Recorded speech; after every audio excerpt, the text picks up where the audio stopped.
안녕하세요. 저는 벌써 인생의 반절을 살아온 40대 여성입니다. 이 나이가 되도록 살면서 후회 한 번 안 해봤다고 하면 거짓이겠죠? 네, 저도 다른 사람들처럼 왜 그랬을까 하고 후회하는 일이 한두 가지 정도 있습니다. 저는 본디 없는 집에서 자라서 잡초처럼 컸어요. 그래서 후회보다는 앞에 닥친 일들을 해결하느라 언제나 바쁘고 급하게 살았습니다. 그래서 크게 후회하는 일이 많지 않음에도 지금까지도 후회 막심한 일은 바로 결혼이었어요. 남편과 저는 나이 차이가 있습니다. 남편이 저보다 7살 연상이죠. 연애 때는 그런 남편이 어른처럼 보여서 듬직했어요. 당시 저는 전문대학을 졸업하고 간호사로 첫 발을 뗐을 무렵이었어요. 남편은 교사로 당시에도 힘든 일정을 소화하고 있었죠.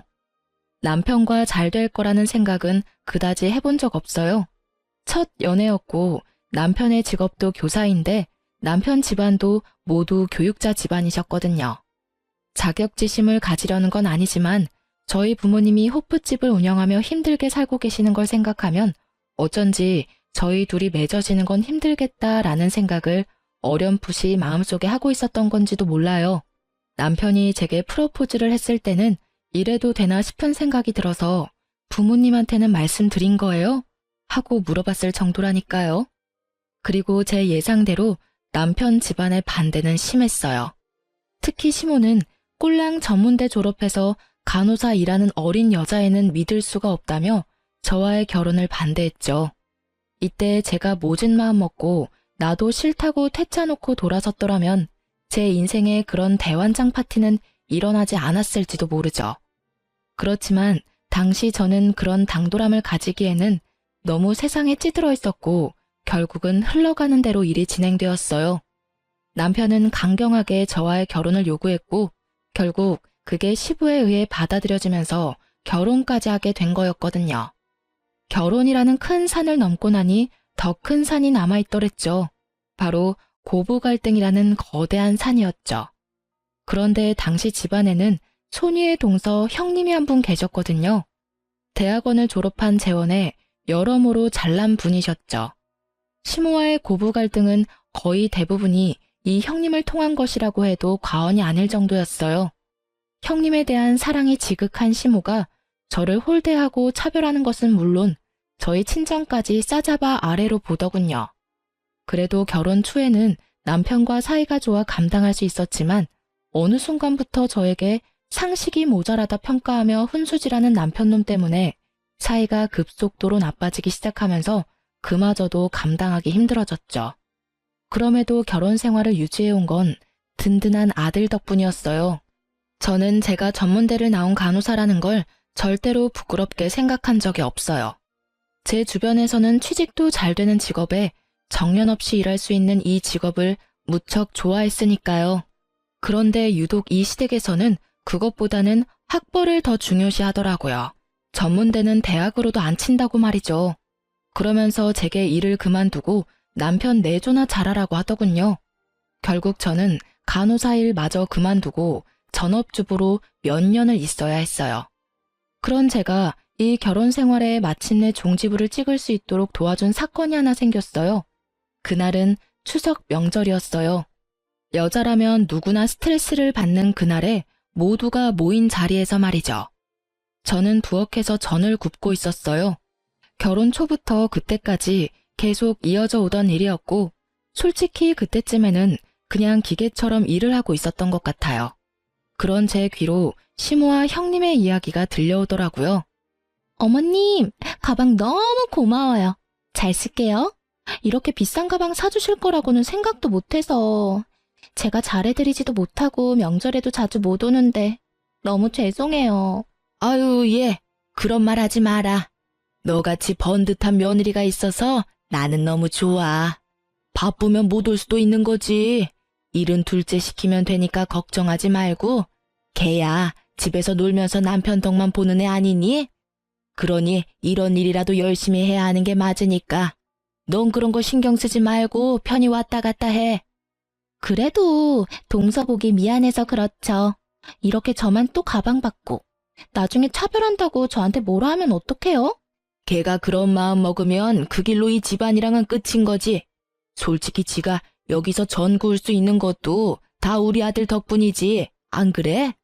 어디 호프집 딸내미 주제에 꼴랑 전문대만 나와가지고는 반반한 얼굴로 아들 꼬셔서 이 집에 기어들어 왔잖니. 할 줄 아는 건 아무것도 없고. 부모가 그 모양이니 애가 제대로 배우는 게 없지. 아유, 내 아들 원망스러운 적은 그때가 처음이자 마지막이었어. 이런 말을 몇 해나 들어왔음에도 익숙해지지 않은 건 왜였을까요? 정말 화가 나서 미칠 것 같은데 형님이 전 굽는 제 앞에 왔더라고요. 동서, 미안해. 일 많지? 어머님이랑 같이 백화점 가서 장 보고 오느라 늦었지 뭐야. 그러세요? 기름 튀니까 저쪽에 가 계세요. 저는 앞에서 알짱거리는 형님이 보기 싫어 치워버리고 싶었죠.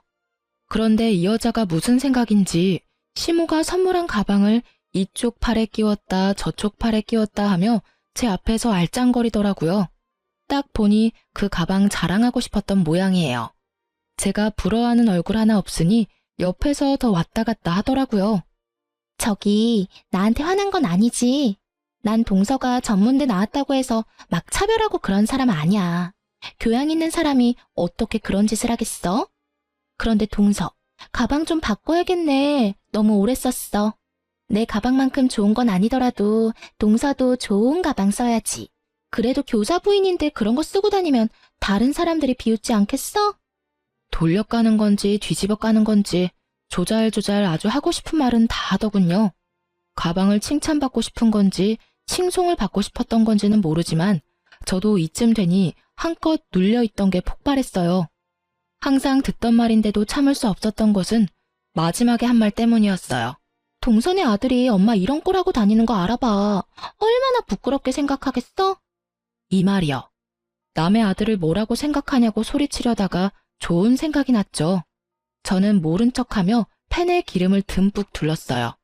식탁 위에 가스 버너를 올리고 팬을 얹어 전을 굽는 이 집안 특성상 전 구우면서도 상대방과 마주 볼 수 있었거든요. 제 바로 앞에 가방을 들고 서 있는 형님을 향해 커다란 육전을 철벅하고 뒤집었어요. 넉넉한 기름이 큰 면적의 육전과 만나며 순간 기름이 굉장히 절묘하게 형님의 가방을 향해 튀어간 건 제 의도와 딱 맞아 떨어졌죠. 이게 뭐야? 오늘 새로 선물 받은 가방에 기름이... 동서는 이런 단순한 것도 못해서 왜 이런 일을 만들어? 진짜 이걸 어째? 발을 동동 굴리며 귀한 명품 가방 살피는 형님 모습을 보며 저는 최대한 의아한 표정으로 낭창하게 말했죠. 방금 제가 기름 튀니까 저쪽에 가 계시라 했는데 왜 거기 계셨어요? 형님의 큰 소리에 시모와 남편이 무슨 일인가 싶어 부엌까지 달려왔더라고요. 시모는 자신이 사준 가방에 기름이 튄 걸 보더니 노발대발하셨죠. 아니, 이 비싼 가방에 왜 기름을 엎어? 너 자격지심이니? 너한테는 이런 가방 안 사줬다고 이렇게 못되게 구는 거야? 제가 그럴 필요가 뭐 있어요? 항상 하던 거 했고 저는 분명히 형님한테 거기서 그러지 말고 기름 튀니까 저쪽 가 있으라고 했거든요. 그리고 부엌에 누가 가방을 들고 들어와요. 말 안 듣고 제 옆에서 가방 들고 자랑했던 형님한테 왜 거기 있었냐고 묻는 게 상식 아닌가요? 뭐 저야 상식 같은 거 잘 모르잖아요. 기름 범벅에 전 굽느라 고생하는 아랫사람 앞에서 입만 놀리며 가방 자랑만 하는 게 상식이라면 뭐 할 말 없지만요. 뭐? 너 지금 말 다 했니? 어디서 어른한테 따박따박 말댔구야? 이래서 교양 없는 것들은. 우리도 너 같은 애 필요 없어. 아들놈 부탁에 집에 들여놨더니 집안 분란만 만들고. 시모의 그 말들을 중간에 뚝 잘라먹은 저는 제가 하고 싶은 말을 해버렸어요. 그리고 제가 모자란 데다가 혼자서 이거 다 하려니 집중력이 많이 떨어져서 그런데 이런 단순한 거는 뭐든 잘하는 형님이 좀 대신해주세요. 그러면서 형님의 손에 뒤집개를 손에 쥐어줬어요. 학식도 높고 교양도 있으시니까 잘하실 거라 믿어요. 저는 그 말 남기고 앞치마 풀어 식탁 위에 올려두고 제 가방 제 외투 챙겨서 시댁에서 나와버렸어요. 뭐 거기 있는 사람들 다 저보다 학식 높고 고명하시니 전 하나 굽는 거 나물 무치는 거 못하겠어요? 그렇게 편안하게 집에 와 있었는데 2시간도 안 돼서 전화가 오더라고요. 예, 너 이렇게 일을 하다 말고 가는 경우가 어딨니? 네가 하던 일은 마저 해야지. 가방 일은 뭘 안 할 테니 와서 일이나 마저 하거라. 어머님, 형님이 저한테 그런 단순한 것도 못한다고 지적하셨으니까 앞으로 그 집에서 할 수 있는 일이 있나 모르겠어요. 저한테 지적한 형님이 저보다는 더 잘할 테니까 믿고 맡겨주세요. 비싼 가방 선물도 받았는데 전 하나 굽는 게 일이겠어요? 그런 거 없이도 죽어라 일만 하다 오는 며느리 별로 귀하지도 않잖아요. 앞으로 댁에 출입 안 할 테니 알아서 하셔요. 저같이 모질이한테 의지할 필요 있나요? 다들 저보다 아는 것도 많고 대단하신데. 너 지금 우리 비꼬는 거야? 너 내가 왜 그렇게 꼬였어? 그럼 오늘만이라도 와서 해. 필요 없다고 하신 분이 어머님이세요. 왜 자꾸 필요 없는 사람을 불러들이세요? 그냥 알아서 하세요. 저는 심드렁하게 말하고 뚝 끊어버렸어요. 솔직히 대들고 싶었던 마음을 삭히고 살아서 그런지 한마디 시원하게 하니 너무 좋더라고요. 그리고 그날 저녁 집으로 시모와 형님이 찾아왔더라고요. 비싼 명품 가방 하나 사들고요. 예, 미안해. 우리가 좀 너무했지? 그래, 너도 일부러 그런 거 아니란 거 잘 알아. 그래, 동서, 미안해. 내가 괜히 부엌에서 왔다 갔다 거리는 바람에 이런 일이 벌어졌는데 내가 동서한테 큰 소리 내서. 왜 이러나 싶었어요. 그런데 나중에 알았죠. 집안에 시끄러운 일 생기는 거 싫어하는 시부께서 분노의 소리를 내지르고 나서야 두 분들이 화들짝 놀라 찾아와 사과하고 있다는 걸요. 시부는 시모와 형님에게도 일하라며 소리를 질렀다고 하더라고요. 그런데 제가 하는 만큼 두 사람이 할 수 있을 리가 없잖아요. 결국 제대로 상도 못 차리자 시부가 열받아서 당장 둘째 데려오라고 했다더라고요.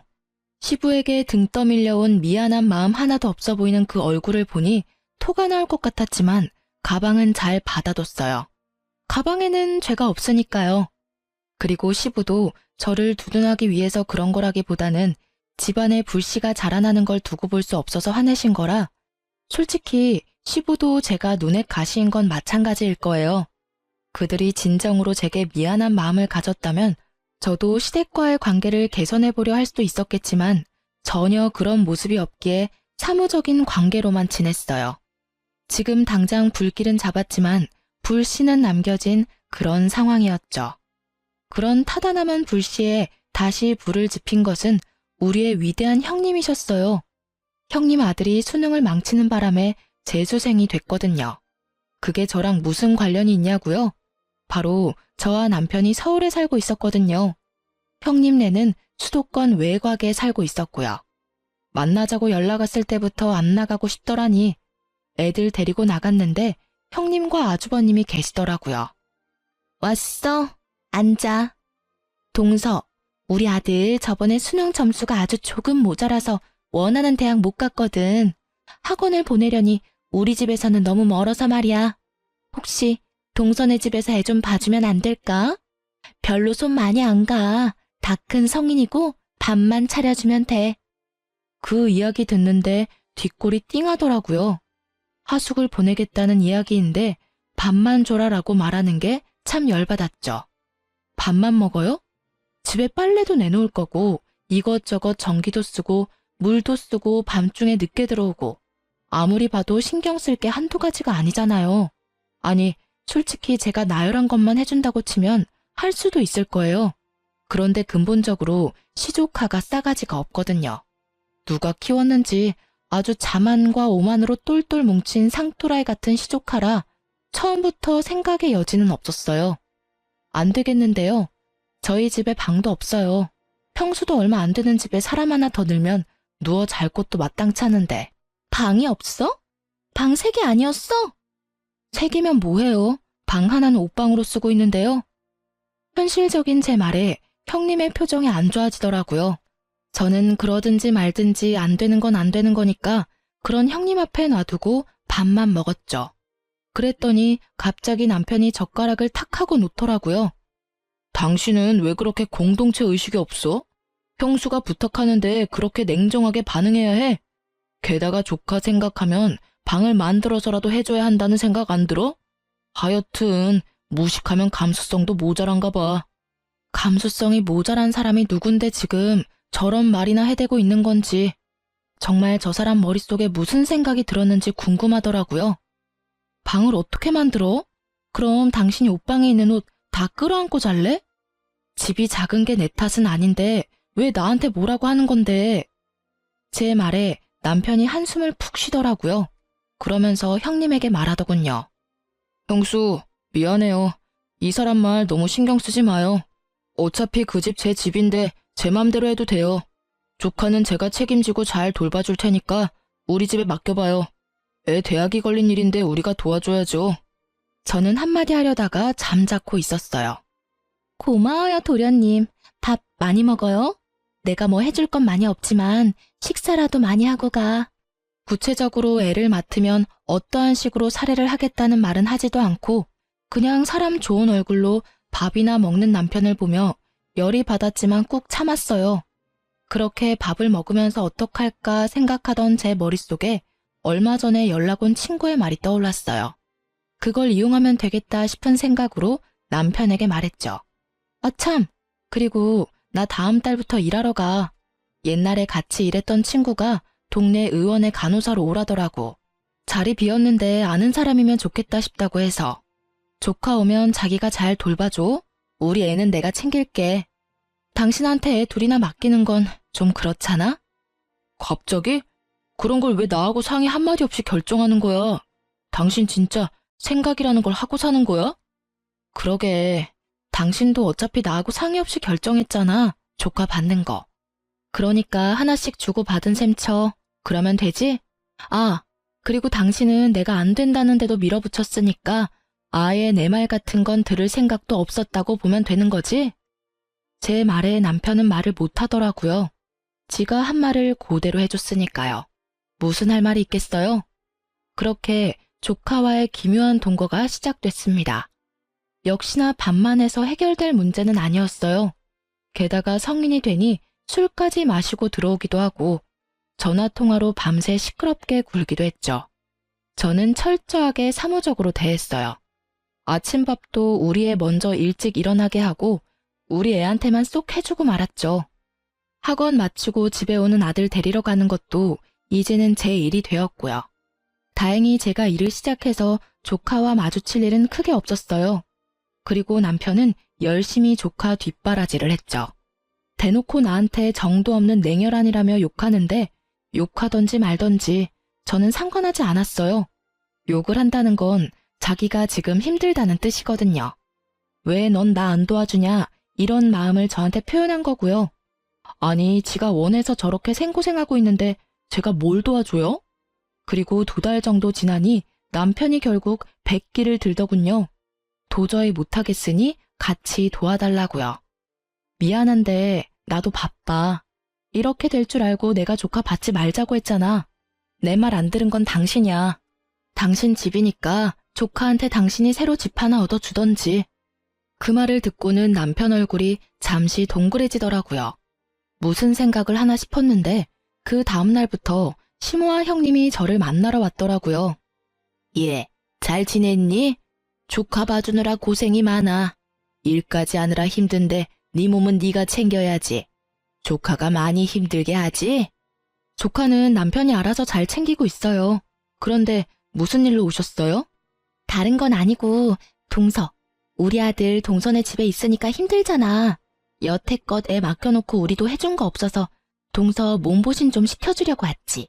나가서 같이 소고기라도 먹자, 응? 왜 이러나 싶었지만 일단 따라갔어요. 그리고 한창 밥 먹고 있으니 남편까지 왔더라고요. 저 사람이 왔으니 본론을 말하겠지 싶었는데 생각지도 못한 주제가 흘러나왔죠. 여보, 당신 앞으로 빌라 하나 있잖아. 그거 혹시 담보대출 받아서 조카 집 전세금으로 지원해주지 않을래? 뜬금없는 그 말에 쉴 새 없이 움직이던 젓가락이 뚝 멈췄어요. 그래, 동서. 우리도 그냥 해달라는 거 아니야. 매달 돈도 좀 줄 거고 나중에 대학만 붙으면 나머지 잔금도 다 돌려줄게. 아무리 생각해도 동선의 집에 계속 있는 건 무리잖아. 우리 애도 힘들어 보이고 동선애도 힘들지. 그래, 내가 가만 보니 그냥 놔두는 거보다는 대출 내서 우리 장손 대학 갈 때까지만이라도 도와주거라. 어차피 그 빌라 네 명이라며? 이런 일에 작은 어머니가 돼서 도움 좀 주면 좋잖아. 저번에 너 집에 못 들이겠다고 해서 우리 장손도 마음에 상처 많이 입었으니까 그거 만회한다고 생각하고 해줘. 응? 그래 여보. 솔직히 나도 요새 조카 보랴 일하랴 너무 바쁘거든. 아무래도 조카도 혼자 있는 게 더 편해 보이고. 우리 아들도 이제 곧 입시 준비해야 하는데 당신도 신경 쓰이잖아. 그치? 3억이면 돼. 많이 바라지 않아. 딱 3억만 어떻게 안 될까? 저는 들고 있던 젓가락을 식탁 위에 던지듯 내려놓고 식사를 멈췄어요. 남의 재산에 눈독 들이려 알랑방구 끼는 이 사람들 모습에 밥맛이 뚝 떨어지더라고요. 결국 그들의 아양과 아부를 받으며 저희는 집에 돌아왔어요. 대답이 없는 저를 향해 남편이 재촉하더라고요. 아까 내 말 생각해봤어? 담보대출 3억만 받으면 딱 될 것 같은데. 3억이 누구 집 개 이름이야?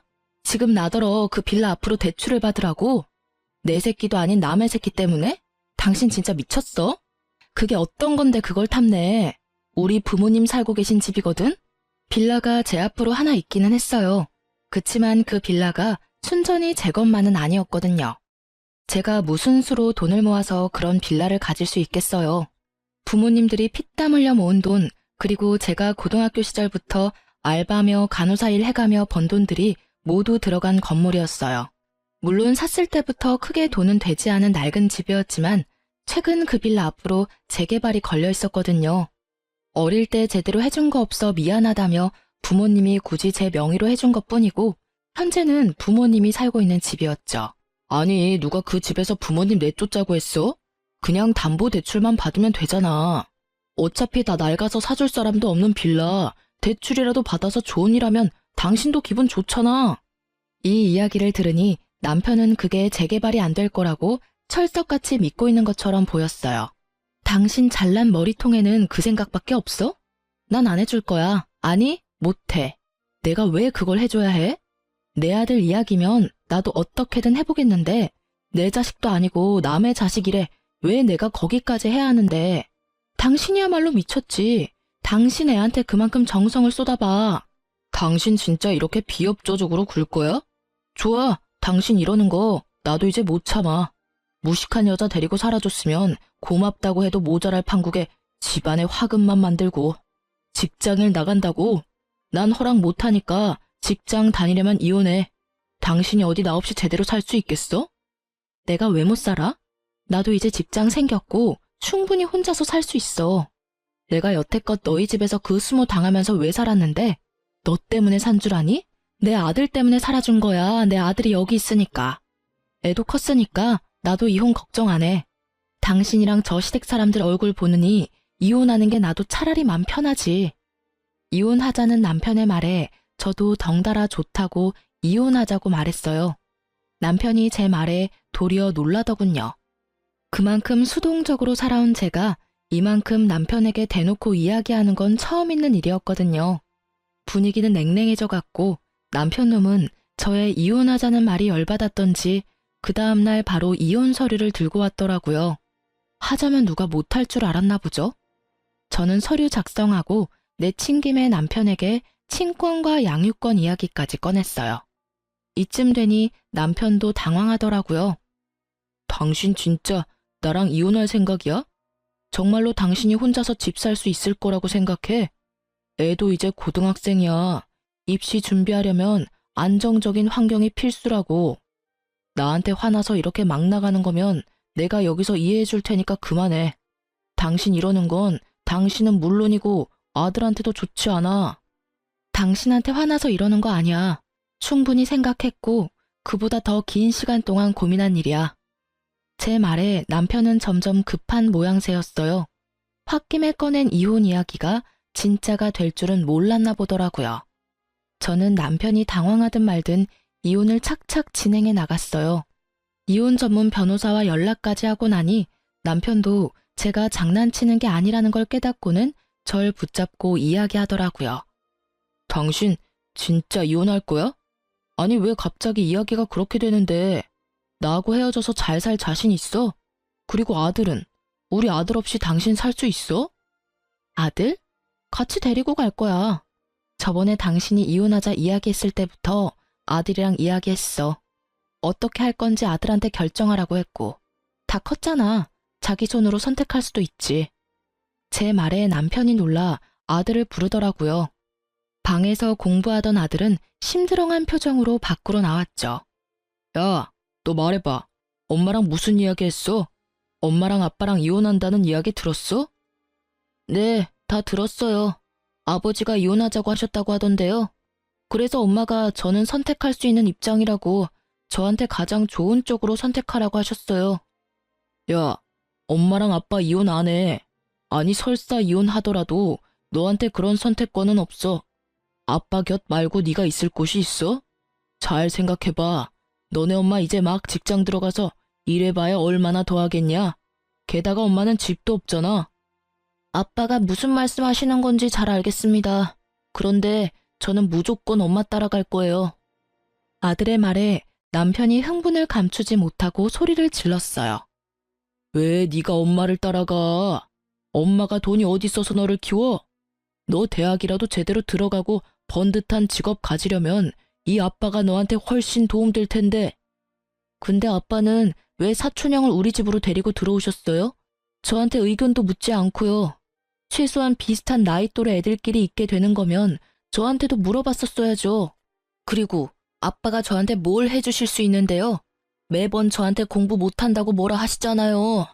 적어도 엄마는 그런 말 안 해요. 제가 하고 싶은 거 존중해 주신다고요. 아들의 말은 하나같이 남편의 가슴에 대못을 박는 말들 뿐이었어요. 남편도 나이가 들면서 시모처럼 좋은 대학원에 집착했거든요. 남편의 그런 집착에 아들은 더 반항했던 모양이고요. 그런 남편의 화살이 제게로 향했어요. 너, 네가 아들한테 바람 넣었지? 무슨 말을 어떻게 했길래 애가 나한테 저런 말을 할 수가 있어? 안 그래도 애가 너 닮아서 공부 못하는데 돈도 없이 애 학원은 어떻게 보낼 건데? 너 지금 이 집에서 나가면 인생 망하는 거야, 알아? 인생 망하는지 안 망하는지는 당신이 두고 보던가. 어린애가 아닌 이상 본인이 누구 따라갈지는 선택할 권리 충분히 있어. 애도 그거 잘 알고 선택할 거고. 그러니까 당신이나 나중에 후회하면서 질질 짜지 마. 얼마나 못해줬으면 애가 냉큼 엄마 따라간다 그러겠어? 결국 그날 남편은 열받아서 집안을 난장판으로 만들었고 저와 아들은 그런 남편을 피해 다니며 이혼을 진행했죠. 정말 힘든 여정이었어요. 그 와중에 시모가 연락 왔더라고요. 너 우리 아들이랑 이혼한다는 거 정말이니? 제정신이야? 내가 그렇게 반대할 때 그만두지 왜 이제 와서 이혼한다고 난리니? 너 때문에 너희 시아버지 얼마나 화가 나셨는 줄 알아? 집안 단속 제대로 못했다고 화내시는데 어떻게 책임질 거니? 제가 책임은 왜 져요? 어머님이랑 형님이랑 남편 셋이 모여서 가슴에 손을 얹고 생각 한번 해보세요. 제가 왜 이혼을 할까? 이러면 답이 나올 수도 있겠네요. 워낙 학식 좋고 교양 좋은 분들이시니까.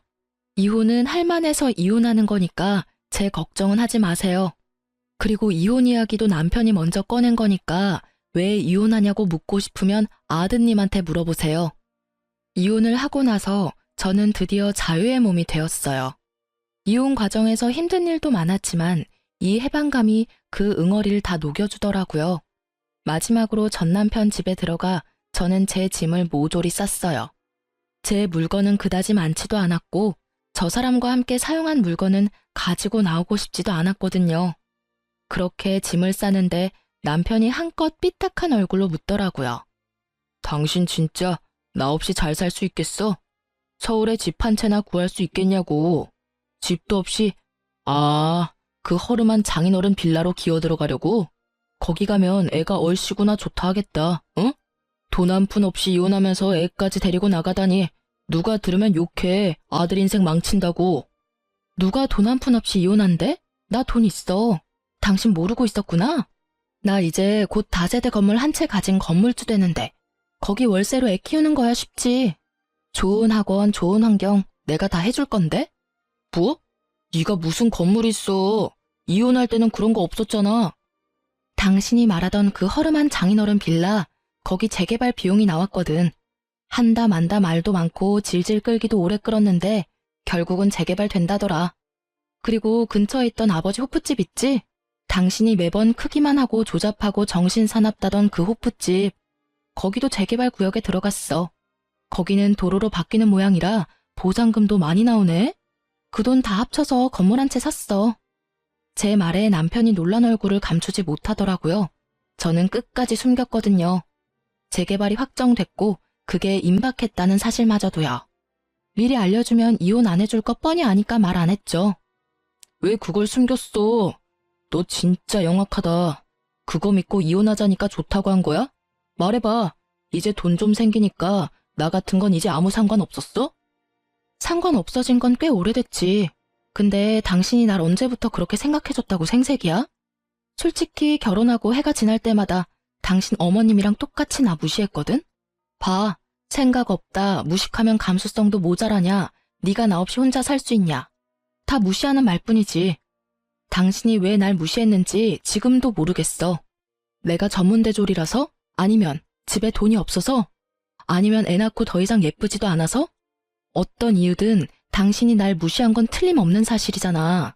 다 없는데 돈이라도 생기니까 잡고 싶니? 그거야말로 당신 이기심 아냐? 내가 언제 그랬다고. 나는 당신 무시한 적 없어. 그냥 살다 보면 그런 말들 가끔씩 할 수 있는 거고. 솔직히 난 기억도 잘 안 나는데 억울하다고. 당신 매번 나한테 상식도 없는 여자 운운했었지? 근데 상식 없어도 이 정도로 돈 있으면 살만 나지 않겠어? 무려 건물주인데 월세만도 얼마야? 설마 당신 그거 가지고 아들한테 바람 넣었어? 엄마 건물주 된다고? 그것만 가지고 넘어왔겠어? 나는 대신 아들한테 하고 싶은 거 하게 해준다고 했을 뿐이야.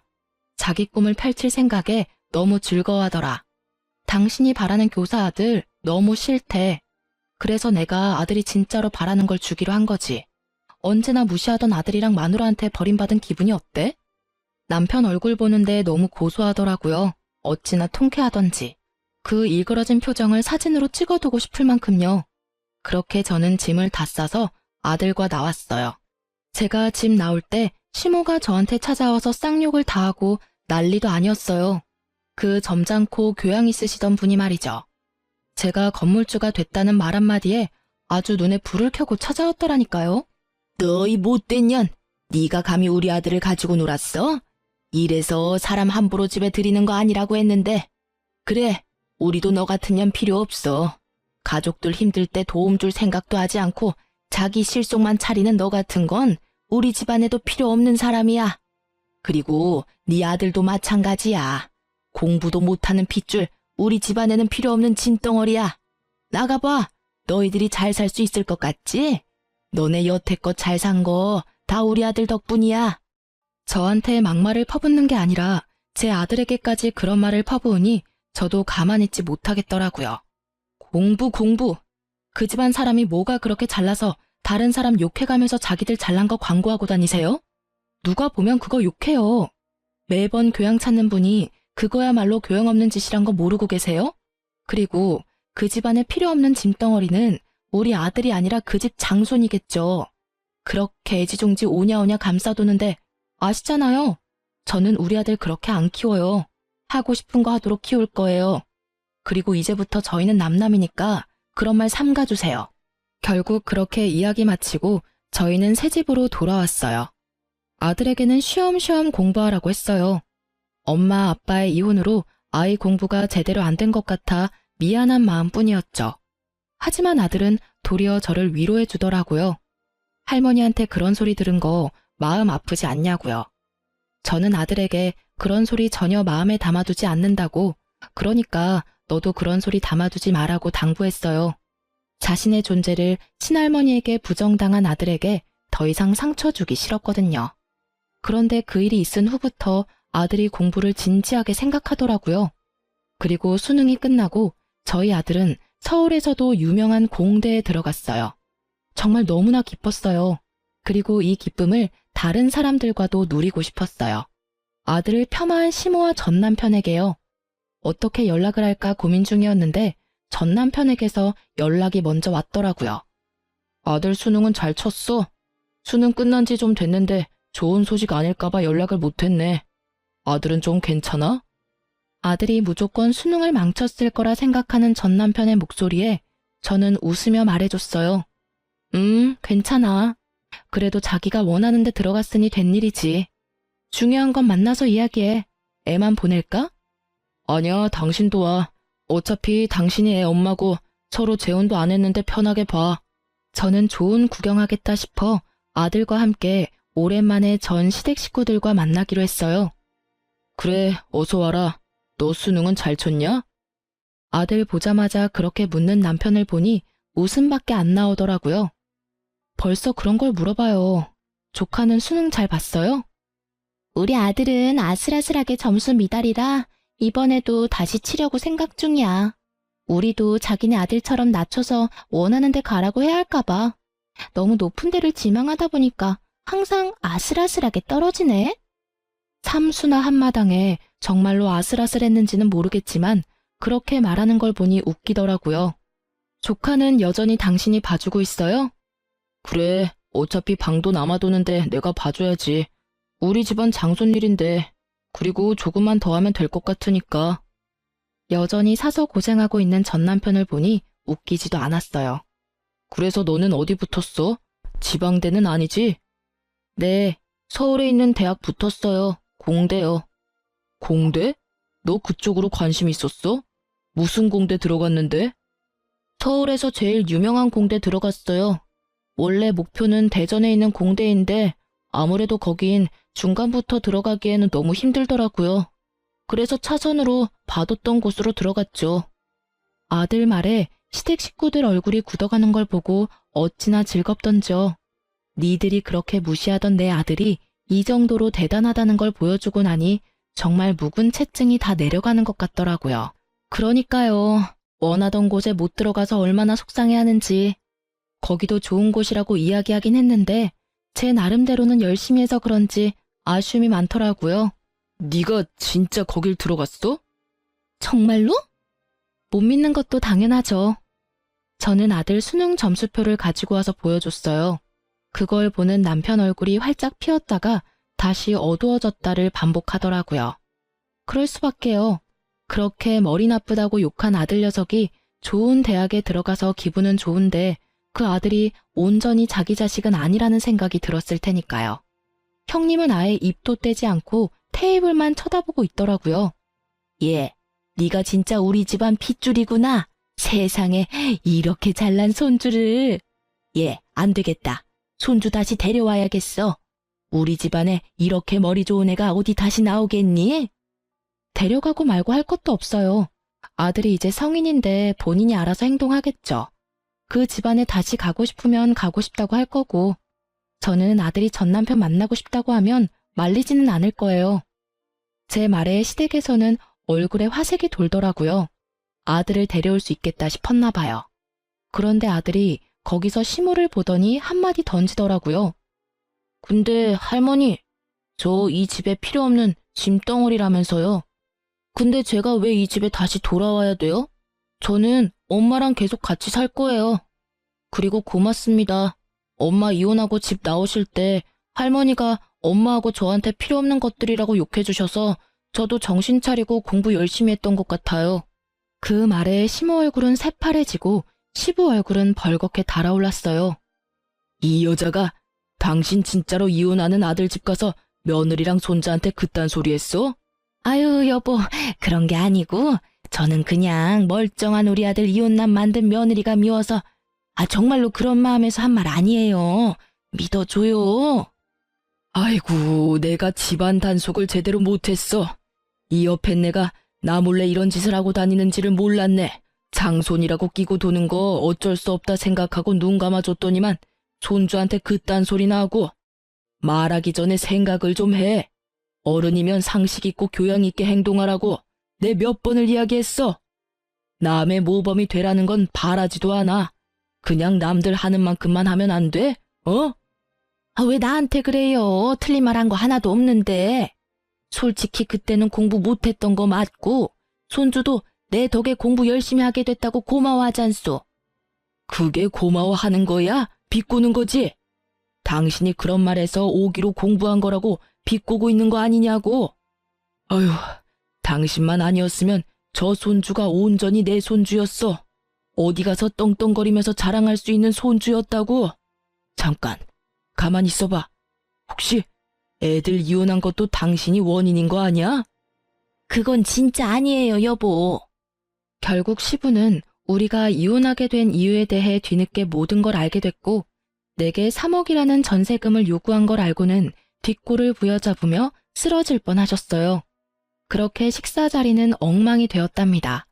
그러나 제 기분은 너무 좋았죠.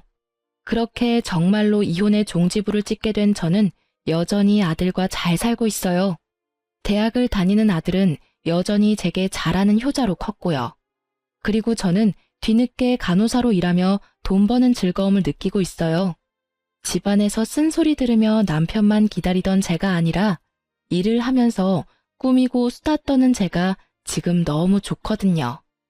이 글을 쓰면서도 그때의 기억은 지금의 저를 괴롭히지만 그것이 저의 마음을 지배하고 있지는 않아요.